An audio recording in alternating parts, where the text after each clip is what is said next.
Chit fund పేరుతో colony వాసులను మోసం సంఘటన Hyderabad commissionerate Meerpet police station పరిధిలోని శివనారాయణపురం వైష్ణవి కాలనీలో చోటు చేసుకుంది. వెంకటసాయి చిట్ ఫండ్స్ పేరుతో వైష్ణవి కాలనీ అధ్యక్షుడు సురేష్ కుమార్, అతని భార్య గత 10 ఏళ్లుగా అయితే చిట్టీలు నిర్వహిస్తూ ప్రజల నుంచి భారీ మొత్తంలో అయితే డబ్బులు సేకరించారని బాధితులు పేర్కొంటున్నారు. మరి కాలనీ వాసుల ప్రకారం అయితే సుమారుగా 25 మందికి పైగా అయితే బాధితులు 2,50,000 నుంచి 10 లక్షల వరకు కూడా చిట్టీలలో అయితే పెట్టుబడి పెట్టినట్టు తెలుస్తోంది. మరి చిట్టీల గడువు ముగిసిన తర్వాత కూడా వారికి డబ్బులు తిరిగి ఇవ్వకపోగా చెక్కులు, ప్రామిసరీ నోట్లు ఇచ్చి కాలయాపన చేస్తున్నారని చెప్పేసి కూడా పోలీసులకు ఫిర్యాదు చేశారు. ఇక మరికొందరు కూడా ఇలాగే మోసపోయారని చెప్పేసి మొత్తం వ్యవహారంలో అయితే దాదాపుగా 2 కోట్ల వరకు కూడా మోసం చేశారని చెప్పేసి బాధితులు చెబుతూ ఉన్నారు. వైష్ణవ్ కాలనీలో ఉంటాను నేను. గత 10 సంవత్సరాల నుంచి మా కాలనీ ప్రెసిడెంట్ సురేష్ గారి దగ్గర మేము చిట్టీలు వేసినామండి. ఆయన ఎంతో నమ్మకంగా మాకు చిట్టీలు అవన్నీ చేసిండు. ఎండ్ ఆఫ్ ది మంత్స్ మా చిట్టీలు ఎండ్ ఆఫ్ ది మంత్ ఉండగా మాకు ఇప్పుడు చేతులు ఎత్తేసిండు. ఇప్పుడు ఇవ్వలేమని అంటున్నాడు. ఆయన రాసిచ్చిన ప్రామిసరీ నోటు విత్ చిట్స్ ఉన్నాయి మా దగ్గర. ఒకటి 5 lakhs చిట్టి, ఒకటి 2.5 lakh చిట్టి, ఒకటి 2.5 lakh రన్నింగ్లో ఉంది.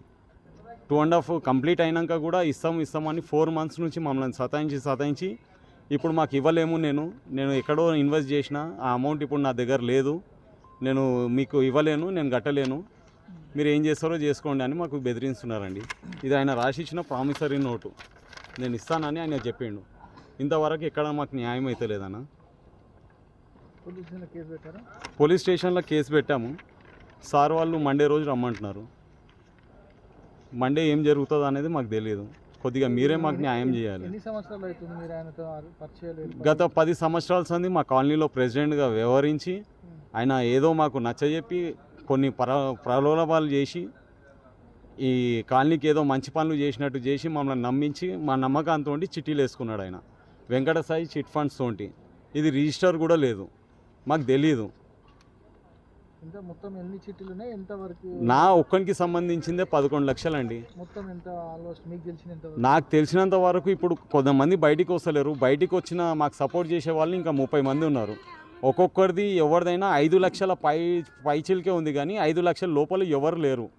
అందరు బాధితులు మా దృష్టికి వచ్చినది 1.5 to 2 crores వరకు ఉన్నారు. 25 మంది. ఇంకా చాలా నా దృష్టికి వచ్చినంత వరకు అయితే 2 కోట్ల పైన ఉన్నారు, కానీ తక్కువ లేరు. ఇంకా కొంతమందికి భయపడిపించి ఇంకా కొన్ని డ్రామాలు చేసి వాళ్ళని బయటికి రాకుండా చేస్తున్నారండి. ఒక్కొక్కళ్ళు ఎన్నో బాధలు కట్టి రూపాయి పోగు చేసి మనము ఎన్కేసేది మన పిల్లల భవిష్యత్తు కోసం మనం వేస్తాము. ఎంతో కష్టాలు పడి రూపాయి మనం దాచుకొని ఇట్లా చేస్తే వీడు ఇంత మోసాలు చేస్తే ఇంకా ఎవరిని నమ్ముతామండి? మేము వైష్ణవి కాలనీలోనే ఉంటాము. మేము సురేష్ గారి దగ్గర 10 సంవత్సరాల నుంచి చిట్టీలు వేసాము.